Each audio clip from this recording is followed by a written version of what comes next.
بسم اللہ الرحمن الرحیم۔ ہیڈ لائنز آپ جان چکے ہیں، بلیٹن کا باقاعدہ آغاز کریں۔ آپ کو بتائیں کہ پنجاب، خیبر پختونخوا اور بلوچستان کے گورنرز تبدیل کرنے کا فیصلہ کیا گیا ہے۔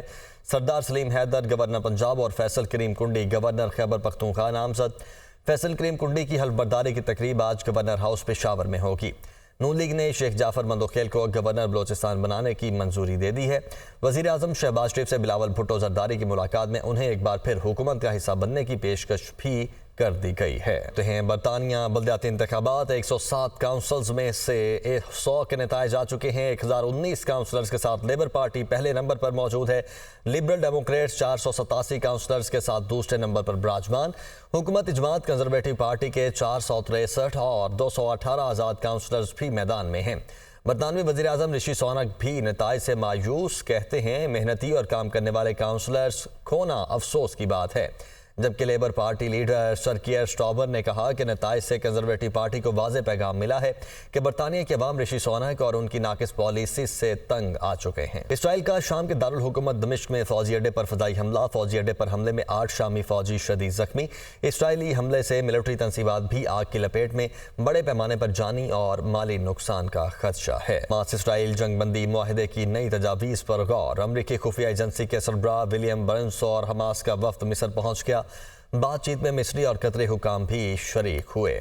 تو حماس اسرائیل جنگ بندی معاہدے کی نئی تجاویز پر غور کیا جا رہا ہے۔ امریکی خفیہ ایجنسی کے سربراہ ولیم برنس اور حماس کا وفد مصر پہنچ گیا ہے۔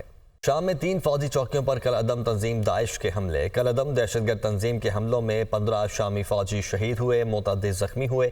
زخمی تشویشناک حالت میں ہاسپٹل منتقل کیے گئے۔ فوجی چوکیوں پر دہشت گردانہ حملے مشرقی حمص کے علاقے میں کیے گئے ہیں۔ تو شام میں 3 فوجی چوکیوں پر کل عدم تنظیم داعش نے حملے کیے۔ کل عدم دہشت گرد تنظیم کے حملوں میں 15 شامی فوجی شہید ہوئے ہیں۔ اسرائیلی حملوں سے تباہ غزہ کی بحالی کے لیے $40 ارب درکار ہوں گے۔ اقوام متحدہ کی رپورٹ کے مطابق مقبوضہ بیت المقدس میں قابض اسرائیلیوں کے نہتے فلسطینیوں پر حملے، متعدد شہید۔ اسرائیلی حملوں کے نتیجے میں جو تباہی ہوئی وہ جنگ عظیم دوئم کے بعد سب سے بڑی تباہی ہے۔ اسرائیلی فوج کی رفح میں ایک گھر پر بمباری، 6 افراد شہید، بچے بھی شامل ہیں۔ عرب میڈیا کی جانب سے یہ رپورٹ کیا گیا ہے۔ آگے بڑھتے ہیں۔ لاہور میں ڈاکو بے لگام ہیں، شہری گھر کی دہلیز پر لٹنے لگے ہیں۔ پولیس بے بس ہے۔ لاہور کے علاقے ساندہ میں ڈاکوؤں نے شہری سے 18 لاکھ روپے لوٹ لیے ہیں۔ مزاحمت پر ڈاکوؤں کی فائرنگ سے شہری زخمی ہوا ہے اور واقعے کی فوٹیج بھی سامنے آ چکی ہے۔ فوٹیج میں نقاب پوش ڈاکوؤں کو شہری سے لوٹ مار اور فائرنگ کرتے ہوئے دیکھا جا سکتا ہے۔ تو لاہور میں ڈاکو بے لگام ہیں، شہری گھر کی دہلیز پر لوٹ رہے ہیں۔ پولیس بے بس ہے اور لاہور کے علاقے ساندہ میں ڈاکوؤں نے شہری سے 18 لاکھ روپے لوٹ لیے ہیں۔ مزاحمت پر ڈاکوؤں کی فائرنگ سے شہری زخمی ہوا ہے، جبکہ واقعے کی فوٹیج سامنے آ چکی ہے۔ فوٹیج میں نقاب پوش ڈاکوؤں کو شہری سے لوٹ مار اور فائرنگ کرتے ہوئے دیکھا جا سکتا ہے۔ ادھر کراچی میں ڈکیتی کی انوکھی واردات ہوئی ہے۔ ہتھوڑا دکھا کر ڈاکو نے لوٹ مار کی۔ کھارا در جماعت خانہ کے قریب ڈاکو سیکیورٹی گارڈ اور شہریوں کو لوٹ کر فرار۔ فوٹیج منظر عام پر آ گئی۔ ملزم نے کرسی پر بیٹھے سیکیورٹی گارڈ کو ہتھوڑا مار کر زخمی کیا، موبائل فون چھین لیا، شہریوں کو بھی لوٹ لیا۔ تو کراچی میں ڈکیتی کی انوکھی واردات، ہتھوڑا دکھا کر ڈاکو نے لوٹ مار کی۔ کھارا در جماعت خانہ کے قریب ڈاکو سیکیورٹی گارڈ اور شہریوں کو لوٹ کر فرار ہوا، جبکہ فوٹیج بھی منظر عام پر آ چکی ہے۔